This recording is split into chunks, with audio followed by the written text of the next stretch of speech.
Bismillahirrahmanirrahim. Ya himmata syaikh ihduri lana bihadal mahdari wal ta'ti fi binadratin biha analu watari. Faqad qala al-muallifu rahimahullahu ta'ala wa adaman naf'a bihi wa bi'ulumihi wa bikum fid dharaini amin. Qal. Para jemaah, pada kesempatan kali ini kita membaca kitab tentang thariqah, dasar-dasar berthariqah yang benar sesuai aturan manhaj Sayyidi Syekh Ahmad bin Muhammad At-Tijani. Pada kesempatan kali ini saya akan membaca kitab yang namanya An-Nahjul Hamid Fima Yajibu 'alal Muqaddami wal Murid. Aturan-aturan yang baku yang kudu diamalin, hukumnya wajib dilakukan oleh seorang muqaddam dan seorang murid, ya. Orang yang mengamalkan thariqah Tijaniyah ini, karangan Syekh Ibrahim Shaleh Al-Husaini, seorang mufti besar di negeri, ya, Nigeria. Nigeria juga basis penyebaran thariqah Tijani di sana sangat pesat. Salah satunya ulama yang masih hidup adalah beliau Syekh Ibrahim Shaleh Al-Husaini. Mudah-mudahan kita dapat keberkahan dari beliau, keberkahan kitab yang kita baca ini. Dan ini merupakan sesuatu yang sangat-sangat perlu kita ketahui tentang kewajiban-kewajiban kita berthariqah, baik itu terkait seorang muqaddam. Seorang muqaddam itu punya kewajiban. Begitu juga seorang ikhwan, fuqara, yang dalam bahasa umumnya murid, ya. Murid, orang yang ingin menempuh jalan akhirat, itu namanya murid. Bismillahirrahmanirrahim. Ma yalzamul muqaddama minan nasihati lil muridi. Sesuatu yang wajib, yang lazim, al-muqaddama, bagi seorang muqaddam, minan nasihati, dari pembekalan nasihat, lil muridi, kepada penempuh jalan akhirat. Orang yang murid, murid itu orang yang ingin, orang yang ingin bersuluk. Suluk itu jalan akhirat. Jadi yang pertama dijelaskan tentang kewajiban muqaddam, bahwa muqaddam ini punya kewajiban menasehati ikhwan. Sebelum kita tahu kewajiban kita sebagai ikhwan dalam berthariqah, terlebih dahulu muqaddamnya dulu kudu tahu aturan-aturan, adab-adab, etika sebagai muqaddam.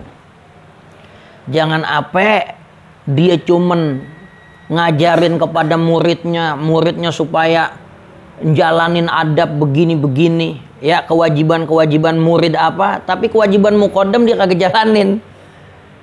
Ya enggak? Ini yang pertama, muqaddam dulu.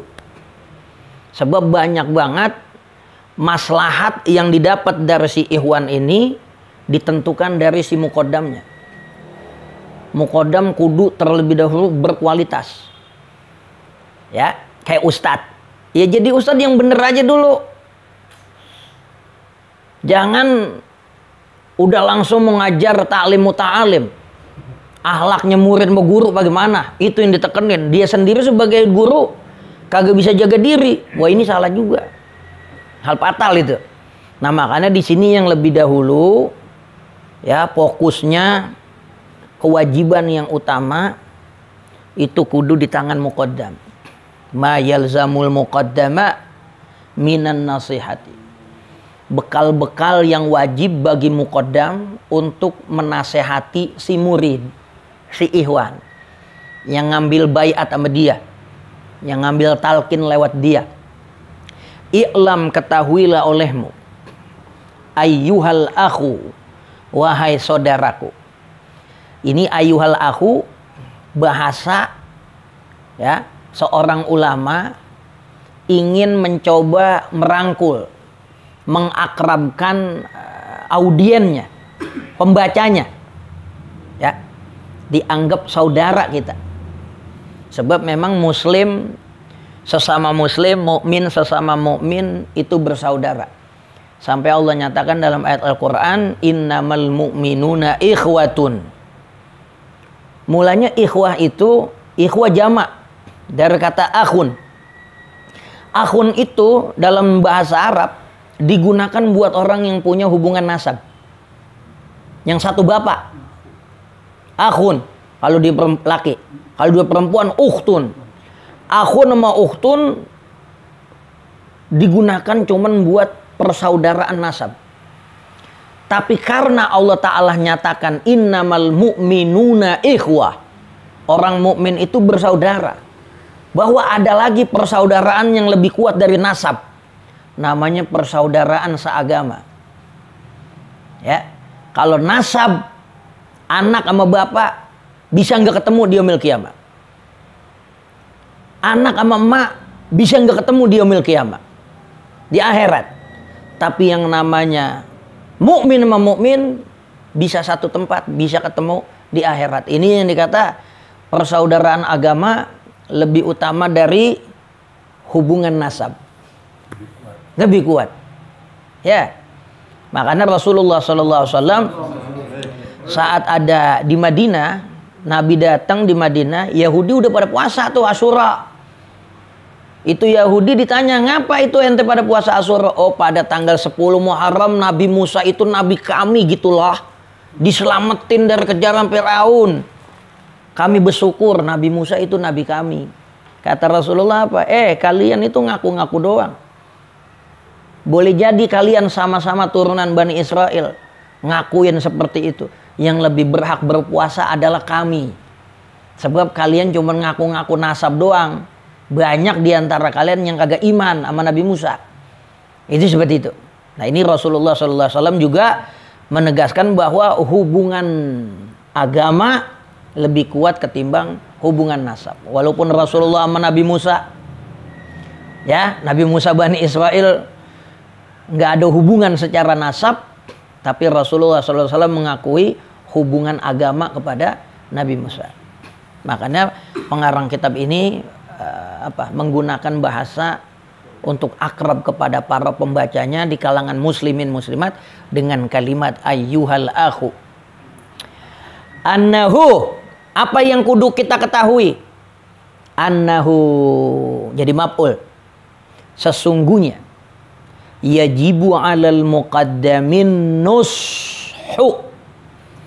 Wajib atas muqaddam memberikan nasihat. Likulli muslimin, bagi setiap muslim. Mau yang ikhwan, mau yang kagak. Jadi kalau kita lihat begini, pangkat muqaddam itu berat. Berat. Dia bukan hanya ngayomin yang betoriko, yang baiat sama dia, tetapi wajib bagi dia menasehati setiap muslim. Ya, makanya syarat muqaddam 2, an yakuna mulimman bi fiqhi madhabihi. Dia ini menguasai fikih madhab yang dia anut dalam urusan syariat. Dia madhab Syafi'i, itu dari wudu, muamalah semua dia kudu kuasain. Syarat muqaddam. Yang kedua, an yakuna mulimman bi fiqhi tariqah. Dia menguasai tentang fikih tariqah. Tariqah Tijani kali ini. Ya enggak. Jadi jangan ngangkat orang yang dia nggak punya 2 syarat ini. Ya. Karena kalau yang nggak bisa ini, yang nggak menguasai 2 hal ini, ntar dia jadi ngacak. Dia jadi pengacau sendiri. Ya. Dia kudu tahu fikih secara benar, karena ada orang-orang yang dibawa tanggung jawab dia. Tanggung jawab dia dalam urusan syariat dan urusan thariqah. Seperti itu. Fafil hadisi, dalam hadis Rasulullah sallallahu alaihi wasallam bersabda, ad-dinu an-nasihatu. Bobot terbesar agama an-nasihah. Itu isinya nasihat. Ngomongin hukum, Quran ayatnya nggak lebih dari 500. Hadis-hadis hukum kehitung, Bulughul Maram, ya, Al-Ilmam, Abdul Ghani Al-Maqdisi, Al-Ilmam, Muntaqal Ahbar, hadis-hadis kumpulan hadis hukum. Yang paling gede Muhibbuddin At-Tabari, 7 jilid kumpulan hadis hukum. Imam Ibnu Hajar cuma 1 jilid. Kalau ngomongin hukum cuma segitu. Ngomongin akidah nggak begitu banyak. Tapi yang paling banyak bobot agama adalah ngomongin nasihat. Sehingga Rasulullah kata ad-dinu an-nasihah. Ya. Rukun terbesar dari agama ngomongin nasihat. Tema sentral agama berbicara tentang nasihat. Makanya Rasulullah SAW diutus innama bu'aitu li utammima makarimal akhlak. Karena tema itu. Gitu. Qulna, kata sahabat, kami bertanya, liman ya Rasulallahi. Dikata agama ini nasihat bagi siapa? Gitu kan? Agama ini nasihat, tapi ngambil nasihat itu dari siapa ya Rasulullah? Kata Nabi, lillahi. Yang pertama dari Allah. Ada Quran. Ambil tuh di Quran nasihat. Wali kitabihi. Ya, bagi Allah dan kitabnya. Wali rasulihi dan bagi rasulnya, dari hadis. Wali a'immatil muslimina, dan para imam-imam. A'immah jama' imam. Imam-imam muslim, ulama-ulama besar, muhaddits, mufassirin, fuqaha, wa ammatihim, bahkan orang awam di kalangan mereka. Kalau babnya ngambil nasihat, kita dari mana aja? Ya, ada aki-aki tua kita pandang ke sekolah, pasti kita bisa dapat nasihat dari dia. Ya orang biar kata jahat, biar kata maling juga kagak mau punya anak maling juga, ya gak? Jadi disuruh ngambil nasihat dari Allah dan kitabnya, rasulnya, dan para imam-imam, wa ammatihim, dan orang awam di kalangan muslimin. Itu bisa kita ambil nasihat. Hatta ada orang pelit, kita ngeliat tuh orang pelit hidupnya susah, ya enggak? Pelit, hartanya banyak, baju nggak tukar-tukar, peci itu udah bermerah. Ya Allah, dia kaya, duitnya banyak, hidupnya begitu. Saya gue sih kagak mau kalau banyak duit. Nah itu ente namanya ngambil nasihat. Ya. Rawahu Muslimun, hadits ini riwayat Imam Muslim, wa ghairuhu, dan selain Imam Muslim. Redaksinya yang diambil dari Imam Muslim. Tetapi ulama hadits lain juga meriwayatkan dari sahabat Rasulullah yang namanya Sayyiduna An-Tamimin Ad-Dari, dari sahabat yang namanya Tamim Ad-Dari. Ya. Sahabat yang dipercaya sama Sayyidina Umar buat jadi imam sholat tarawih. Ada Tamim Ad-Dari, ada Ka'ab bin Ubay. Suaranya enak. Ahli ibadah, suaranya enak.